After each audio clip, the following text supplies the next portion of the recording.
কৰা সেউজীয়া সংস্কৃতি এখন উৰণীয়া সেঁতু কাম চলি আছে আৰু এই উৰণীয়া সেঁতু এখন 2019 চনতে ইয়াত আৰম্ভ হৈছিল। সেই সময়ত সৰ্বানন্দ সোণোৱালৰ দিনতে পিডব্লিউডি মিনিষ্টাৰ বৰ্তমানৰ মুখ্যমন্ত্ৰী হিমন্ত বিশ্ব শৰ্মাই এই আঁচনি তেখেত নিজে আহিছিল। কিন্তু আজি 5-6 বছৰ দিনত উৰণীয়া সেঁতুখনৰ কাম সম্পূৰ্ণ হৈ নিদিয়ে আৰু তাৰ কাৰণে কি হৈছে ৰাইজে দিছে ৰাইজে যিটো হাৰাশাস্তি খাইছে সেইটো আজিলৈ কথা।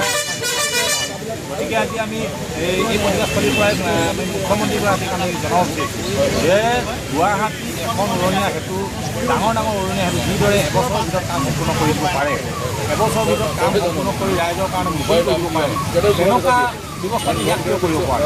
আমাৰ এই যিখিনি মানুহ আছে এই মানুহখিনি গুৱাহাটী মানুহখিনি বেলেগ, আমি বেলেগ টাইপৰ মানুহ, আমি সেই মানুহ আমাৰো প্ৰব্লেম আছে, আমাৰো অসুবিধা আছে, আমিও হাৰাশাস্তি ভুগিছোঁ। গতিকে গুৱাহাটীত এবছৰত এখন উৰণীয়া সেঁতু সম্পূৰ্ণ কৰিবলৈ আপুনি যিটো বা লয়, আজি তিনিচুকীয়া এই চিৰিকীয়া যি উৰণীয়া সেঁতু এইখনো কিন্তু আপুনি অতি সোনকালে কৰি ল'বলগীয়া ব্যৱস্থা কৰিব লাগিছে। আমি ইয়াত বহিব পৰা অৱস্থাটো নাহিলে যি কি নহওক আমি 4 মাহৰ সময় দিছোঁ। 4 মাহৰ ভিতৰত এই উৰণীয়া সেঁতুখনৰ কাম সম্পূৰ্ণ কৰি দিব লাগিব আৰু যদি 4 মাহৰ ভিতৰত উৰণীয়া সেঁতুখনৰ কাম সম্পূৰ্ণ কৰি নিদিয়ে তেতিয়াহ'লে আমি আজি সিদ্ধান্ত লৈছোঁ ৰাইজৰ সহযোগত যেতিয়া 4 মাহ শেষ হ'ব, 4 মাহ শেষ হোৱাৰ পিছদিনাখনে আমি পথ অৱৰোধ কৰিম।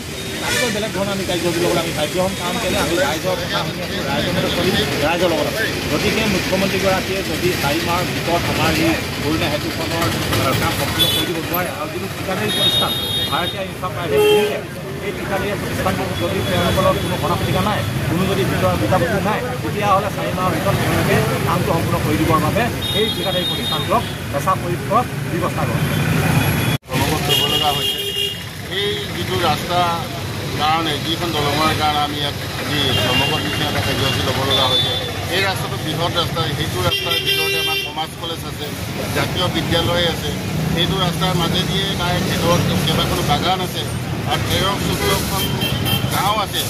যিখন গাঁৱৰ যিখন কলেজলৈ অহা যোৱা কৰিব লাগে এটাই ৰাস্তা, এতিয়া আমাৰ বাৰে তুমি দুটা সৰু কেবিত ফেক ৰাস্তা দিছে। সেই ৰাস্তাটোত কি অৱস্থা হৈছে দেখিলেহে লিখিব পাৰি। গতিকে কষ্ট পাইছে আৰু এইখন 1919 চনত যিখন অভাৰব্ৰিজ আজি 19 চনতে হোৱা আজিলৈকে হোৱা নাই। সেইকাৰণে হোৱা নাই কি ইয়াৰ থাকি হৈছে এটা ব্যৱস্থা ল'ব লাগে। আমি দেখিবলৈ পাইছোঁ যে ইমান দিন ইমান বছৰ এখন পুৰণীয়া ব্ৰিজ বনাওঁতে ইমান সময় নালাগে। ইয়াত কি হৈছে, গতিকে আমাৰ ৰাইজৰ যিটো হাৰাশাস্তি হৈছে, গতিকে এইটো আমি বৰ্ণনা কৰিব নোৱাৰোঁ। গতিকে আমি চৰকাৰক কৰ্তৃপক্ষক সোনকালে যাতে আমাৰ এই দলংখন হেৰি কৰি দিয়ে আৰু আমি নিৰ্দিষ্টকৈ আমি এটা সময় নিৰ্ধাৰণ কৰি দিছোঁ 4 মাহৰ ভিতৰত যদি আমাৰ দলংখন সম্পূৰ্ণ কৰি দিব নোৱাৰে, ৰাইজৰ অহা যোৱাৰ কাৰণে ব্যৱস্থাখিনি কৰিব লাগে, কৰি দিব নোৱাৰে, তেতিয়াহ'লে ইয়াৰ পাছত আমি হয়তো আৰু ৰাইজৰ দলংখনৰ ৰাইজৰ আমি আৰু কিছু যাতে আমরা এখানে এসে উপস্থিত হয়েছি বৃহত্তর শিবপুরিয়া অঞ্চলের জনগণ নাগরিক হিসাবে এসে উপস্থিত হয়েছি। আমরা এই রাস্তাঘাটের এরকম কদর্য অবস্থা গোটা শিবপুরিয়া অঞ্চলের, যেমন লোকগুলোকে দোয়ানবন্দি করে রেখেছে, না বাইরে আসতে পারছে, না লোকগুলো শিবপুরিয়া দেখতে পারছে। আজকে দেখুন আমরা শিবপুরিয়ার এই দুরবস্থা আমাদের জনগণের, এই তিনশিকা জেলা প্রশাসনের কোনো কর্মপাত নেই। আজকে আমাদের গঠন করে জনপ্রতিনিধি আছে তিনশিকাতে ভালো জেলা প্রশাসন রয়েছে, কিন্তু সারা শিবপুরিয়া অঞ্চলে যে আজকে এরকম একটা কদর্যপূর্ণ রাস্তাঘাট, এদিকে ফ্লাইওভারের উন্নয়ন সেতু যে কাজ চলছে, আগে 1 সেপ্টেম্বর 2019 থেকে কাজ আরম্ভ করেছিল, আজকে 2025 যায় 2026-এ পড়বে, আজকে 6 বছর শেষ হতে চলছে, কিছু কাজ যেরকম আছে সেরকম আমরা কাজের অগ্রগতি কিছু দেখতে পাচ্ছি না। কিন্তু আমাদের যে শিবপুরিয়া অঞ্চলের জনগণের ঠিক কীরকম দুরবস্থায় আমরা দিন কাটাচ্ছি, আমরা যদি বাইরে আসি টাউন থেকে যাই, আমাদের যাতায়াতের অসুবিধা, আমাদের বাচ্চারা স্কুল কলেজে বাস যেতে পারছে না, একটা গাড়ি থেকে একটা গাড়ি ক্রস করলে পরে গাড়ি জাম হয়ে যাচ্ছে।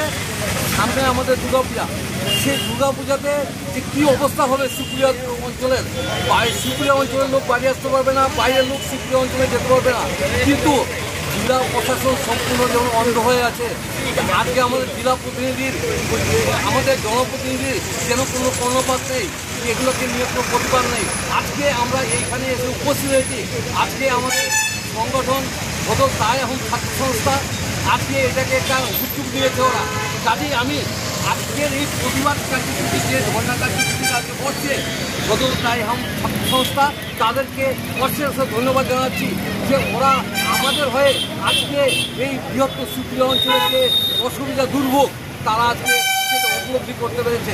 কাজেই আমরা জেলা প্রশাসনের কাছে বারংবার আমরা অনুরোধ করছি, আমাদের দাবি যে অনতিক্রমে যাতে এই অসুবিধা যে আমরা সম্মুখীন হচ্ছি তার যেন একটু কর্ণপাত করে, যেন একটু আমাদের দিকে তাকায় যে সারা শিবপুরিয়া অঞ্চলে জনগণের ঠিক কতটুকু রাস্তাঘাটে একটা ভালো নেই, এই ফ্লাইওভারের কাজ কতদিনে হবে তার একটা সঠিক নির্দিষ্ট একটা টাইম হোক আমাদেরকে, আমরা কতদিন এবার সহ্য করবো। কাজেই জেলা প্রশাসনের কাছে আমাদের দাবি যে আমাদের আজকে তাই এখন ছাত্র সংস্থাকে ওরা লিখিত হবে বা ওদেরকে আশ্বাস হোক যে এতদিনের মধ্যে ফ্লাইওভারের কাজ শেষ হবে এবং শিবপুরিয়া অঞ্চলে যে রাস্তাঘাটের প্রচুর সেই রাস্তাঘাটের অবস্থা কবে পর্যন্ত ভালো হবে সেটা আজকে আমরা একটা সঠিক জবাব চাচ্ছি জেলা প্রশাসন থেকে।